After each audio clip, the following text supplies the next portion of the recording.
I'm starting to think he says that to everybody, that I'm a favorite speaker. Anyway, thank you so much for coming out here today and joining me for lunch, right? We're having lunch. We're breaking bread. I like it. Val Grubb, I have my own consulting and training company. Has anybody seen me? This is my fourth presentation that I've had for SHRM. So has anybody been in there? Oh, yes, I see some. Awesome. Well, nice to have. Thank you. I must not have been too terrible if folks have come back. Either that or these were the only open chairs. So I'll take either which way that it goes. So we're going to talk today about growing your personal brand and how that's going to come back and help grow your career. So let's think about corporate branding first. So who do you think's brand or vision is organize the world's information and make it universally accessible and useful? Who do you think that is? Google, you betcha, Google. Next up, sorry, I can't seem to get this working. There we go. All right, build a place where people can come to find and discover anything they might want to buy online. Unfortunately, I know that very well. That is Amazon, right? Next, bring inspiration and innovation to every athlete in the world. Nike, exactly, Nike. When we think about Nike, that red swoosh, I mean, how universally known is that around the world? So when we think about this corporate branding, when we look up, it's really, look at on Wikipedia, right? Nobody looks on actual physical dictionaries anymore. It talks at a symbolic embodiment of all the information that's associated with a product or a company, and really serves to create associations and expectations with that brand. So don't you get annoyed if Google can't find something immediately? Like the attention, I saw a really great presentation from somebody on Gen Z that talked about that millennials' attention spans are 15 seconds.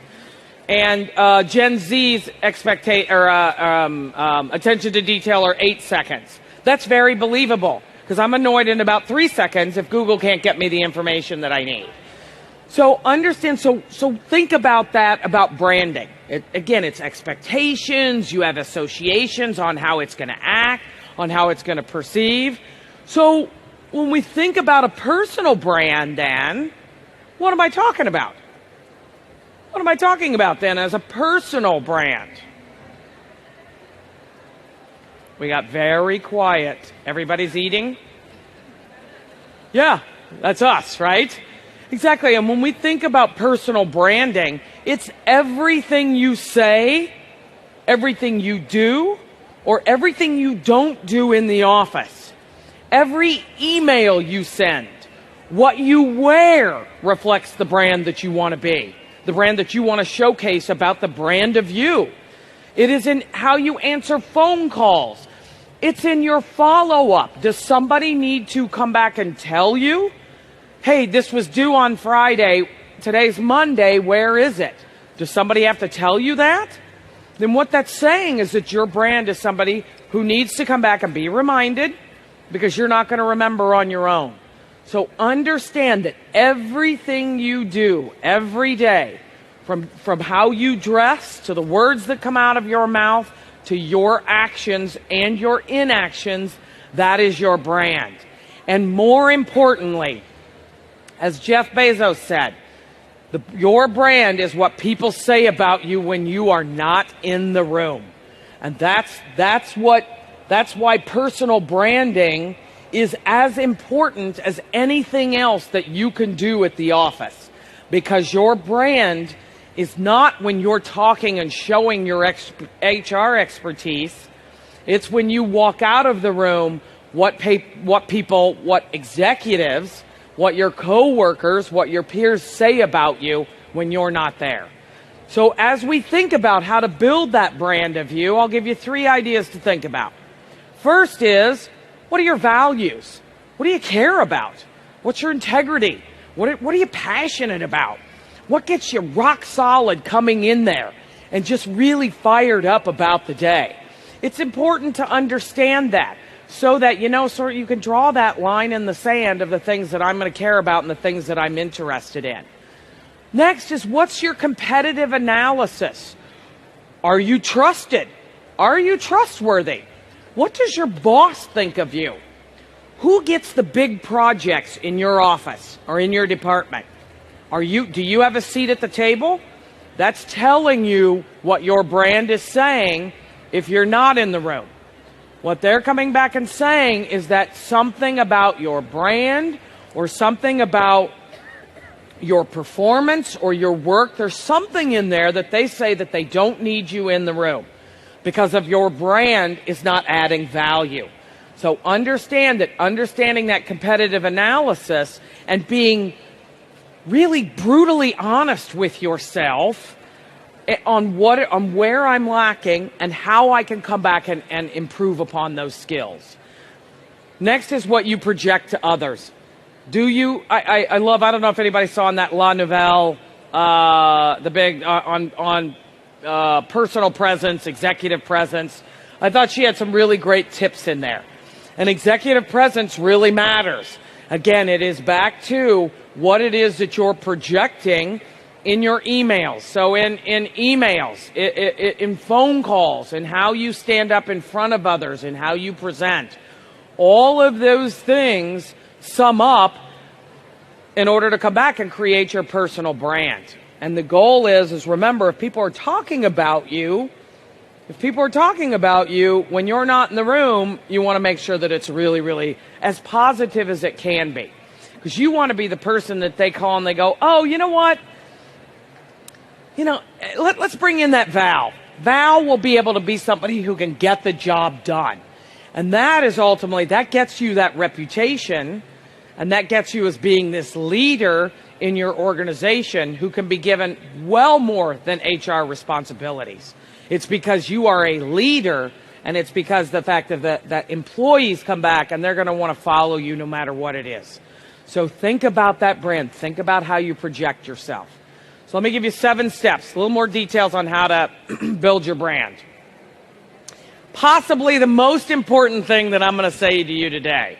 So I know this is going to be a shocker, but does anybody have maybe one aspect, at least one aspect of your job that you hate? Let's see a show of hands. Yeah, wow, yeah. Let me tell you this, be good anyway. Even if you hate it. Even if you hate it. And did you see that? Everybody here had something that's on, sorry, didn't mean to take you into a negative place. I know we just went negative right there. Understand every job. So at Oxygen Media, I helped to found the women's cable company, the Oxygen Channel. And with our intern programs and new hires, I would always have them come in, and I would have all the senior level executives, so Jerry Laybourne, our CEO, our COO, all these guys, come in and talk about their jobs. One of the questions that I would have them answer is, tell me what you hate about your job. Tell me what you hate about your job. Every executive had something that they said that they hated, that they really despised. And you do that to understand that I've never met anybody who loves 100% of their job all the time. I haven't seen that exist. So understand that you have to be good anyway. Even, let me throw one more thing out there, even if you hate everything about your job. Now, I'm not going to take a show of hands here. Not going to do that. But it may be because of the fact that you hate your employer, that they may not be a great employer. The key is be good anyway, because people talk. And it's shocking at how small the world is. Whatever city you live in, it is shocking at how small the world is.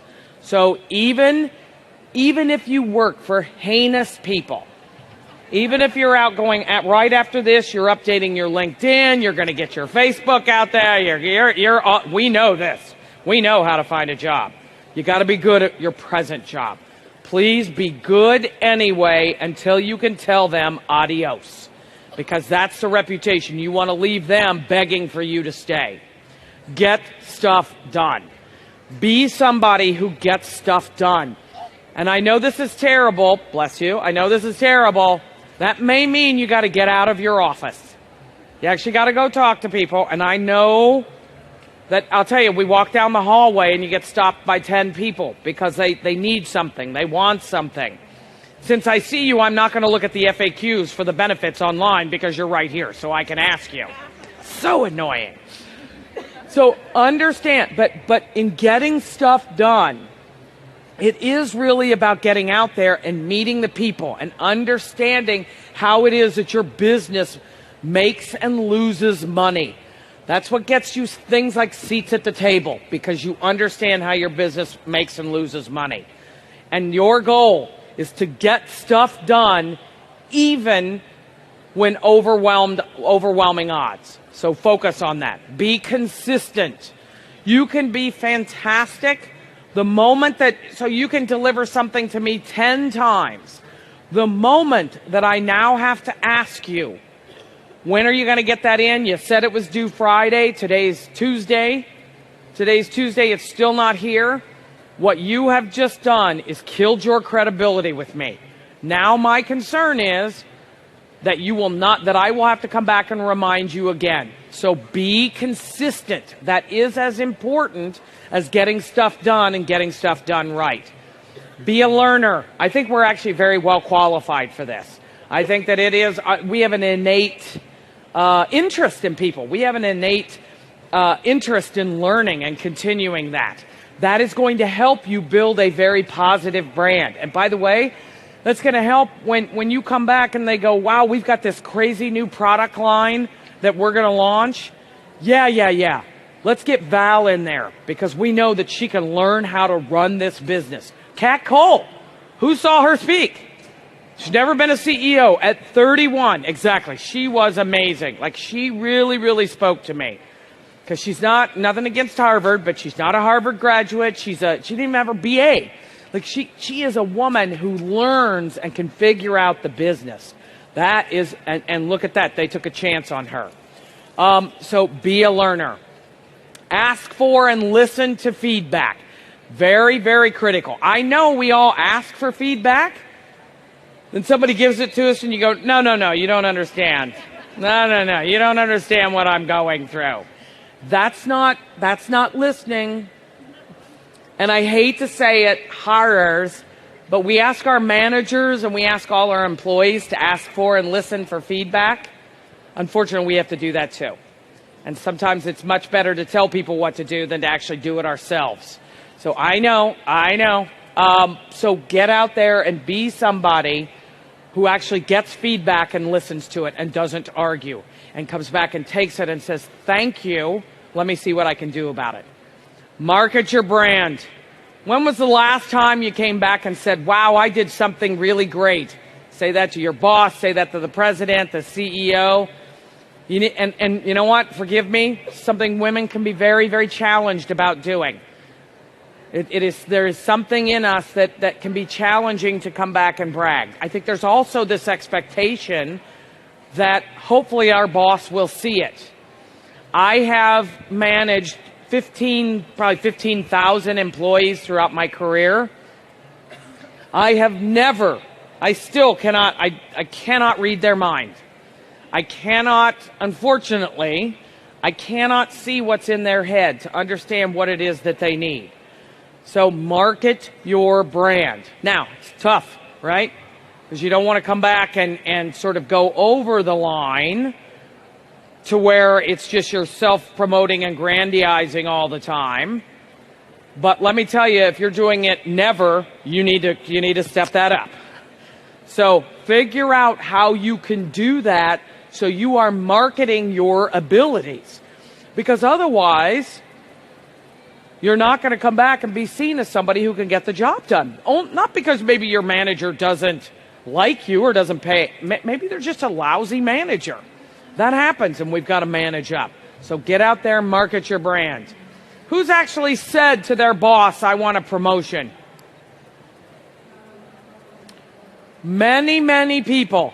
How many times do we coach people? Do we coach our employees that they want a promotion? My boss overlooked me for a promotion.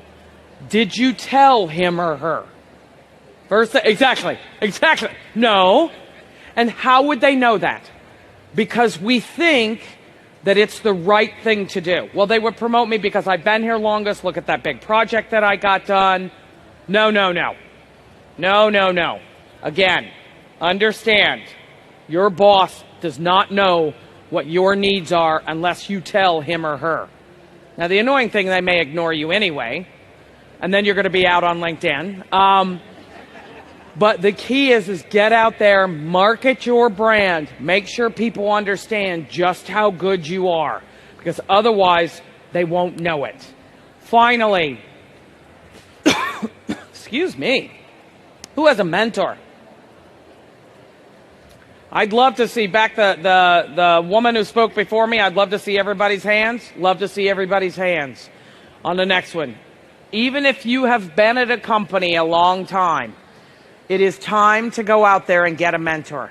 It is time to go out there and find a champion who can help you to navigate your career, to navigate promotions, to navigate your boss, maybe to come back and, can you help me figure out how to get on a big task force? There's this new product line that you're launching. How do I come back and get on that project so that I can come back and showcase my skills? So again, certainly if you're new to a company, it's a perfect time to find a mentor. And you want that mentor to not be your boss. So you find a secondary, get a champion who's somebody else who's singing your praises and talking about your brand. And somebody, more importantly, who can help you when the doo-doo hits the fan. And can help you when you are not having a good time. And when you are having challenges, when you are having struggles. So these are 7 steps to build your brand, to build your personal brand that's going to come back and reflect on and help you with your reputation and with your brand when you're walking out of the room. So I love this. Anybody remember In Search of Excellence? Old book. Yeah, it's a fantastic book. And this was long before personal branding was ever talked about. He said that all of us need to understand the importance of branding, that we are the CEOs of Me Inc. So to be in business today, you need to be the head marketer of the brand of you. That's it. Thank you so much. Thank you. Valerie Grubb, how can they contact you? Oh my goodness. Well, 2 things. Thank you. So I have cards here. I could send you these presentations, whatever you need. So I got cards up here, business cards, everything like that. And right now I'm signing books right now in the bookstore. Clash of the Generations. It just came out from Wiley in October of last year. It's my 2nd book. So available in there, and it's on managing 4 generations in the office. Thank you so much, and thank you so much for everybody who came out.